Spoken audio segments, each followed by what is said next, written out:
This is Game Set Match Kentucky episode 21, recorded July 3rd, 2020, entitled A 2-Foot-Long Q-Tip.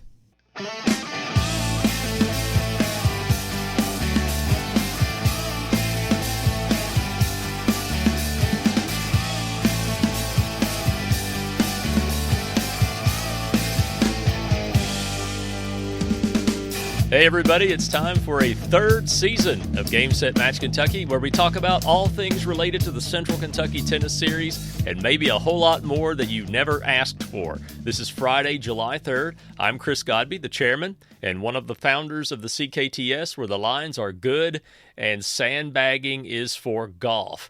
As always, I'm here at the newly painted and redecorated CKTS home office in Russell Springs, Kentucky. Chad, this was one of my quarantine projects. You can't see it right now, but I painted and redecorated my office and among other projects. I built a fire pit. I repaired some steps on my deck outside and just, things like that. Did you do any quarantine projects? I've been working for the most part. I've been home a little bit earlier than normal for my work day, but for the most part, I've been working pretty normal hours. But we've got a couple things done around the house. We just did some landscaping that we just got wrapped up, and some other things that we've gotten done. So it's been somewhat productive. Chad is with me today from the suburbs of Bowling Green. He's the director of two fabulous CKTS tournaments, as well as the tennis coach at South Warren High School, home of the Spartans, which, by the way, he did not win a single match as a coach this season, and neither did anyone else, because there was no high school tennis I'd season. like to say that I had my first undefeated season. Undefeated season. That's true, too. Okay. By day, he's the program director of Talk 104.1 FM and 9:30 a.m. in Bowling Green, where he hosts a morning drive time talk show, and you've gotten to do a lot of that from your home. Isn't that correct? I did a couple shows from home because I was under a brief quarantine because of somebody that I had come into contact with who tested positive. And so I got a test like on a Monday morning. And once I tested negative, then I went back to work. So I think I did 3 total shows from home, but I've been doing a lot of other work, a lot of audio recording that I've been doing from home. So I've definitely enhanced my home studios. Well, at our tournaments this season, we are not doing tests. It could be possible that there could be some temperature checks. That might be up to the local sites if they want to do that. On this episode today, we are going to talk about some of the steps that the E-Town Tennis Commission is taking for the State Farm E-Town Open this weekend as far as COVID-19 precautions. So we'll talk about that today. We're also going to just sort of preview the 2020 season of the CKTS. It's our 18th season, and we're going to just kind of look at the schedule and what's coming up next after this weekend, because it's too late to get in this tournament. The deadline is passed. The tournament is actually underway and has been underway for a couple of hours as we record this on Friday evening, July 3rd. Our sponsor for this episode is Vision Cabinet Source. Welcome back, Vision Cabinet Source. Chad, are you building a house by chance? No, I'm not building a house. Are you remodeling a house by chance? In small ways. No large projects though. Okay. So are you going to redo any cabinets? That wasn't on the agenda. It could be in the future though. Well, if you go to visioncabinet.com and check out their cabinets, I think you're going to be inspired to maybe put in some new cabinets in your kitchen or your bathroom. Look it over. They've got some beautiful stuff. They're a kitchen and bath cabinet supplier that ships all over the United States. If you're building a new home, or as Chad may be doing some renovations to your home, Vision Cabinet Source can provide you with classic cabinet styles that are well built and affordable. They have painted lines of cabinets as well as stained cabinets that are stocked in their warehouse where they make them at Campbellsville, Kentucky. In making these cabinets, they have a 17-step finishing process to assure top quality craftsmanship. Again, don't just take my word for it. Go to their website, visioncabinet.com. or give them a call at 270-465-3222. Again, this is not just for citizens of Campbellsville, Kentucky. They ship everywhere. Visit their website. Tell them you heard about Vision Cabinet Source right here on Game Set Match Kentucky. So let's talk about the 2020 season of the CKTS. It's finally here after a massive delay, Chad. Yeah. I mean, we're used to dealing with postponements, usually because of weather, but obviously nobody foresaw this coming this year. I was just recalling last season. We started, instead of early June, we started late June last year. Yeah, it's second year in a row. My second year in a row, I've had a tournament get postponed.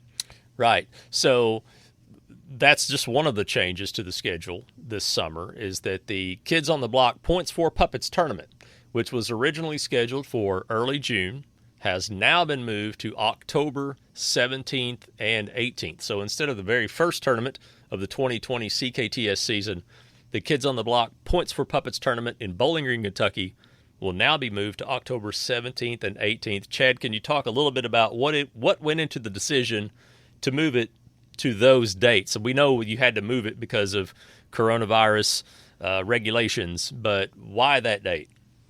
Well, I mean, first off, it takes some time to plan a tournament, and when you're the first tournament in June, you're really hoping to have have things in place really by the 1st of May, and where we were in late April was way too uncertain as to what things would be like in June. So we talked as a tournament committee about what our options were. We really just didn't think we could wait and see if things would be improved, that there would be less restrictions in June. We just felt like June was not really even going to be feasible, and I think that was a wise decision. And then we're just kind of looking at the tournament schedule, and as folks know, I mean, we usually have a tour stop just about every 2 weeks. Sometimes there's 3 weeks in between tournaments, and so we really could do was look to the end of the season. And so the end of the season would have taken us to the first weekend of October, but as it's always fall break week here, and I know it is in a lot of places in Kentucky. Right. And so we chose to stay away from the beginning or the end of the fall break week, and so that's why we ended up moving it to the 17th and the 18th of October. So the Kids on the Block Points for Puppets tournament, it was originally scheduled for June 6th and 7th, almost a month ago. Now, that's hard to believe that we would be a month into the summer season already. But it's been moved to October 17th and 18th. And then the second tournament that we had planned, which was the Barron Classic in Glasgow, it was originally planned for June 20th and 21st. But it has been moved to October 3rd and 4th, which is a dangerous date, as we acknowledge, for fall break. But we're kind of limited, because if we went after Points for Puppets, then we're talking about November and the potential of it being cold. So I think Trina Rickard, the director of that tournament, we talked about some dates, and I think she just decided, hey, let's go for it then, and it'll be what it'll be. It was our benefit to be first, and therefore to also be able to make the decision first. I thought Trina was in a really tough spot because, when we were talking about things even into May, we kind of felt like the 1st of June was too early, but maybe the end of June might be possible to play a tournament. And so, I knew that our date was probably out, but I knew that hers was kind of right on the edge of being able to do something in late June. I think all of us felt like the 1st of July, which is where we're at right now, we'd be in a place where we could kind of move forward with the tour. So it actually was to her detriment to be a little bit more of a gray area, and then have to make a decision later and kind of take the fall break weekend. Whereas we made the decision, it was an easy decision for us to go ahead and move ours. So we went ahead and avoided that fall break week. And at least you'll avoid the heat, and so will Trina for that second tournament. And I love tennis in October myself, so I'm glad to get to play then. Let's talk about another change to the schedule, Chad. This one you might not know about. This would have been the fourth tournament of the season, the Miller Park Tennis Classic. Well, it will be played on its original date of July 18th and 19th. However, the tournament, half of the courts we use are at Campbellsville University. And Campbellsville University has decided not to allow use of the facilities this summer for any camps, clinics, and that's going to include activities like tournaments in this case. However, Miller Park, where we base the tournament, the public park in Campbellsville, they are allowing the use of those courts. So with that being only 6 courts available in the city to have that tournament, instead of our usual 12 courts, we have had to make the hard decision to close that tournament to CKTS members only. So that's another benefit of membership or for having a tour pass, is that you will get to play in the Miller Park Closed, as it'll be called this year, the Miller Park Tennis Closed. And so again, that's July 18th and 19th. It was originally our 4th tournament of the season, but it's now our 2nd tournament since we are just starting this weekend with the State Farm E-Town Open. And Chad, more changes could still happen, couldn't they? Yeah, I mean, we really don't know what's going to happen. Certainly, if the number of cases spiked here in Kentucky, the governor could place some restrictions. Parks departments could place restrictions. A lot of our tournaments use public school facilities. They could place some restrictions on access. I think one good thing, though, is I've seen it numerous times when health departments have released lists of activities. Tennis is one of the safest things that you can do in the coronavirus pandemic. And so hopefully that will and that wasn't something that was really certain back in March and April. Tennis was shut down just like everything else, but now, the health experts are saying that the tennis is actually one of the safest activities that you can participate in. Absolutely. And you're correct that we are, as an organization, we're at the mercy of public parks.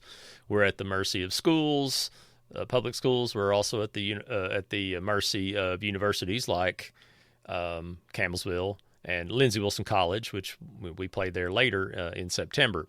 So there could be more changes. Can I tell you something? And nobody's listening, so this is just between me and you, okay?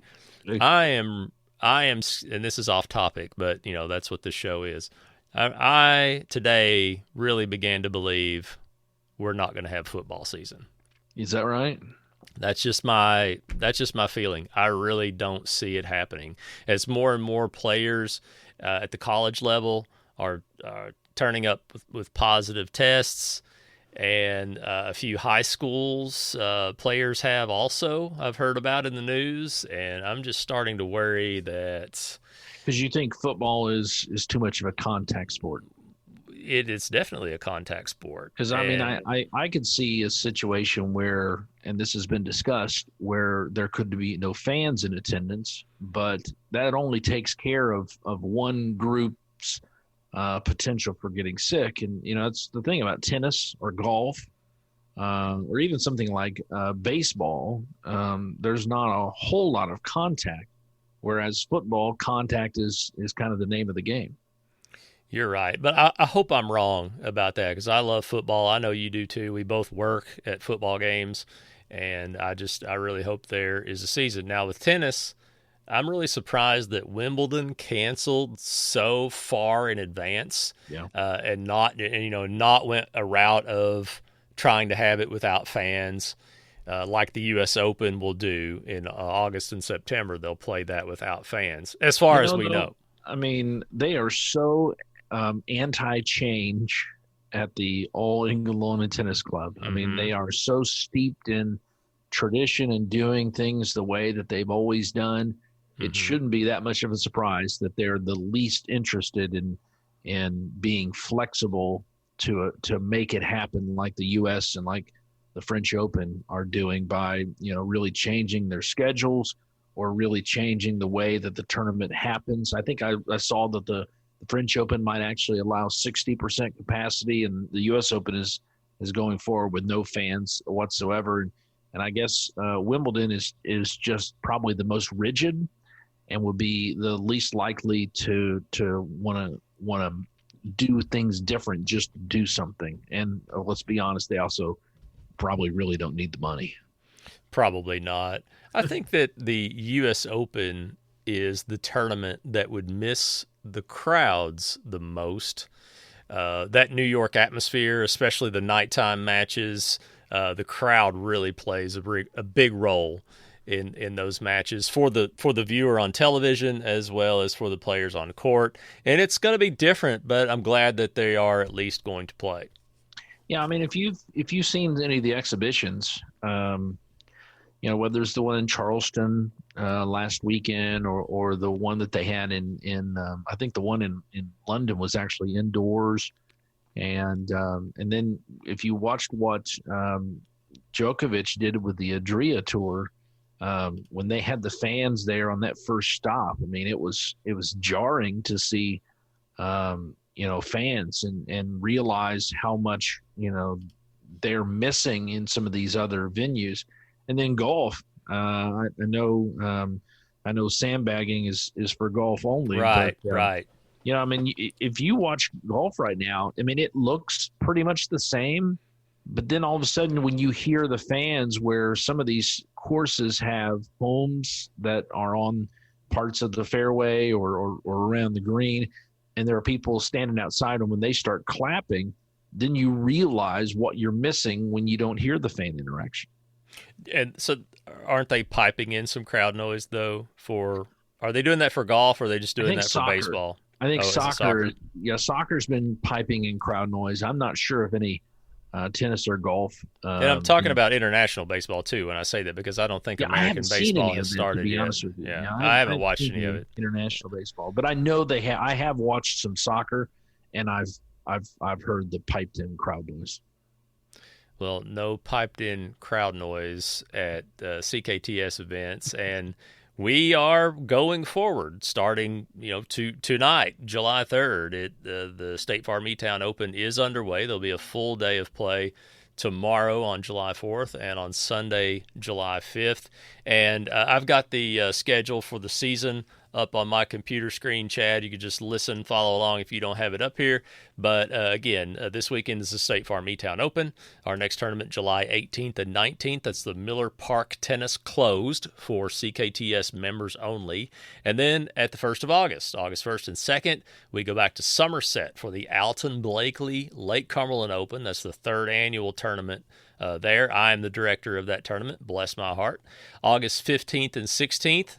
Now we come to Bowling Green for the Bowling Green Open. That'll be based at Greenwood High School. Is that correct? Yeah, Greenwood and Caracas, as long as our plans are accepted for how to deal with COVID-19 restrictions. All right, and then 3 weeks later, we scoot over to Glasgow for the Glasgow Open. That's on Labor Day weekend. 2 weeks after that, we return to Lindsey Wilson College for the Columbia Open on September 19th and 20th. The Barron Classic, as we said, is moved to October 3rd and 4th. And the final tournament of the season is the Kids on the Block Points for Puppets tournament, once again in Bowling Green at Greenwood High School and Kyriakis Park, October 17th and 18th. That's the complete schedule as we know it, and you can always go to cktstour.com to keep up with that schedule, to read about the tournaments, to read news articles, to register for tournaments, to sign up for a CKTS membership, and who knows what else. So the State Farm Open is this weekend. As I mentioned, there are some restrictions in place for players and spectators for their safety. So the E-Town Tennis Commission that puts on the tournament, Karen Henson is the director in charge of the tournament. They send out a set of guidelines for the players. So I'm going to read some of them now. So if you're listening to this as you're driving and maybe you've ignored the emails or the notices on Facebook, listen to these. Okay, so there will be no seating on or around the courts. So there's no seating for the players themselves. You're asked to bring your own chairs. I guess that's so players won't share benches and sit right next to each other. All right. There will be no water coolers provided. They always have those out all over the place, these big water coolers. And I guess because people will be touching those to, pump water out of them, there will be no water provided. You're asked to bring your own water or your own Gatorade. They will be providing hand sanitizer, and bathrooms will be available at these locations: Freeman Lake, the American Legion facility, and Central Hardin. You can go over to one of the fast food restaurants or gas stations close by. At John Hardin High School, the closest bathroom will probably be the gas station down on the corner of Dixie Highway and South Wilson Road. And they apologize in advance for any inconvenience about that, but that is out of their control. They ask you to please remember to adhere to social distancing or wearing a mask at all times, and that goes for players and spectators. Now, Chad, I'll walk around there in a mask maybe, but I'm not playing in a mask. No way. Can't do it.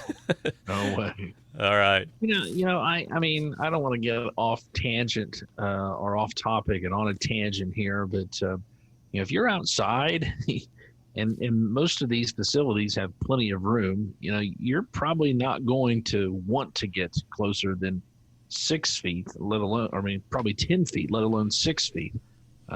So that's when you really should be wearing a mask, is when you have to be close to people. And I would hope that most people would do their best to avoid getting in other people's space. And we have done what we can to minimize pre-match contact. In other words, participants, of course, they signed up online. There's no paperwork to do when you arrive at the tournament. There's no money to pay when you arrive at the tournament, because you've either purchased a tour pass in advance or you were invoiced for your entry fees by the E-Town Tennis Commission through PayPal. So they did not want to pass money back and forth. CKTS didn't really want to pass money back and forth. There's not going to be a CKTS table. We have done our memberships in advance online. And if anyone listening did not get a membership and you still want to get one so that you can get your points and a free T-shirt this weekend at the State Farm E-Town Open, we do have our T-shirts there with a new design on them. It's kind of comical. You'll know what I'm talking about when you see it. So the email that went out from the E-Town Tennis Commission also reminds everyone that check-in will be at your first play site. So normally everyone came to Freeman Lake. That's the headquarters of the tournament always. And you signed in, you paid your entry fees, you joined the CKTS if you hadn't already, and then you might be sent to your site wherever it was, American Legion or a University Drive or wherever it was. Well, now you just go directly to your play site, and everything will be handled there. So they also ask that if you've been around anyone with COVID-19 or if you're experiencing any of the common symptoms, please don't come to the courts. Yeah. And they will gladly refund your entry fee if you're not feeling well and you've become sick. They say the safety of our players, spectators, and volunteers is very important. They will, I mentioned this earlier, I wondered if they were going to do this, they will conduct temperature checks, and they will have you answer a few health questions. We've all had to do that. I had to do that at the Apple Store a couple of weeks ago. They took my temperature and they asked me, the standard questions. So any player with a temperature of 100.4 or higher will not be allowed to play. Chad, if I've got a temperature of 99, I don't feel well. Yeah, I mean, yeah, I know. So, but if you're sick, full refunds, and so. Generally speaking, when we sat down and kind of talked about, what kind of changes we might need to make. I mean, the check-in process was certainly something that we could see as problematic because, most tournaments, if your tournament's going smoothly, I mean, you're putting the court on, and as people are coming off, and there's a little bit of an overlap, but not terribly too much, where hopefully you can send somebody to an open court before the other team or the other players come and report their scores. But it's really the registration that happens first thing, usually Saturday morning. That is when you have large crowds of people who are all gathered around the tournament table. And so taking away the registration and the paperwork, getting all that stuff done in advance, I think will make social distancing a lot easier. And another thing that we are working on and hope to have ready next week when the Miller Park registration opens is that on our website, once a player registers for the tournament, they will be able to immediately pay their entry fees. In fact, we are mandating it once that feature is working, that you will pay your entry fees as you register. That fee that you're charged will change based on whether or not you are a CKTS member or not, or whether you are a Tour Pass player. Then if you're a Tour Pass player, of course, you don't have any entry fees. So that's something we're working on. We had hoped to have that ready for the beginning of the season, but it is not, and we're still working on it. By the way, CKTS tournaments are USTA sanctioned for juniors as Southern Level 5 and for adults as Kentucky Level 100. So the next tournament after this one is the Miller Park Tennis Closed, July 18th and 19th in Campbellsville, Kentucky. The deadline will be Tuesday, July 14th at 6 p.m. Eastern Time. I noticed this, Chad. We have some Central Time tournaments. We have some Eastern Time tournaments. And in recent years, the Central Time tournaments have come to dominate like 5-3. This season, the first 1, 2, 3 tournaments are all Eastern Time and the rest of them are Central. I mean, after the reshuffling of the schedule. Yeah, how about that? So, strange. Not a lot of switching back and forth then. So, anyway. And other things that are going on in Kentucky tennis are available at USTAKY.com or at KentuckyTennis.com. That's the website for the USTA Kentucky. In the aftermath of a quarantine, there's a lot of tennis action going on all over the Bluegrass State, and USTA Kentucky has the rundown for you. So to keep up with what they have on their calendar, visit KentuckyTennis.com, or on Facebook, go to @USTA Kentucky, spelled out Kentucky.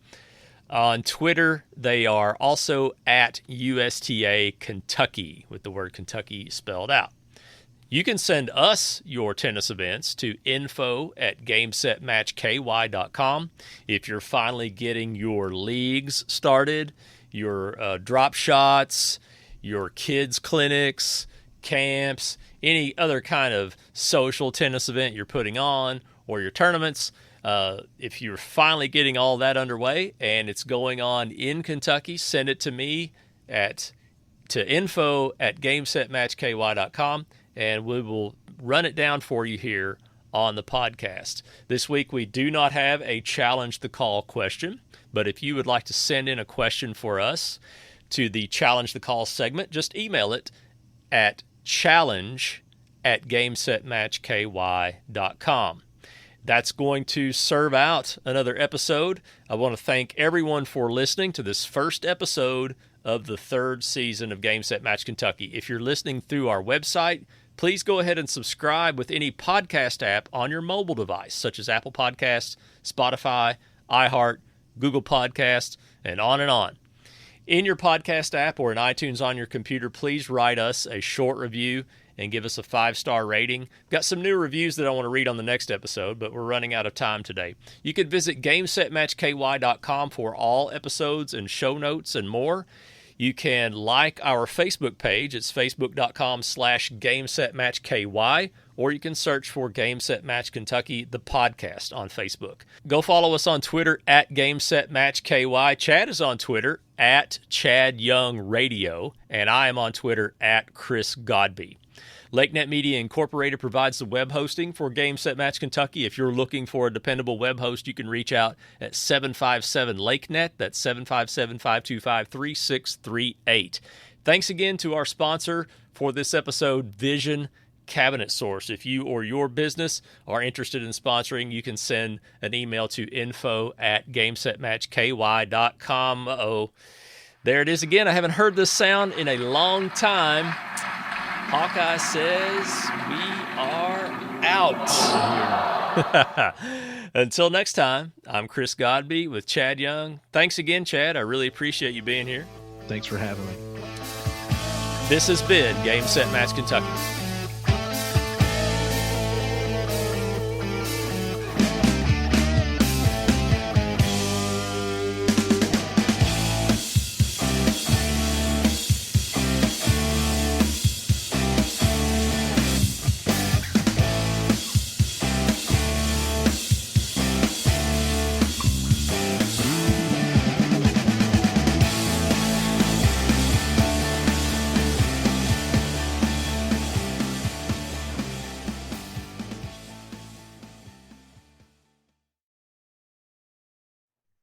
So did you get one of those tests where they basically tickle your brain?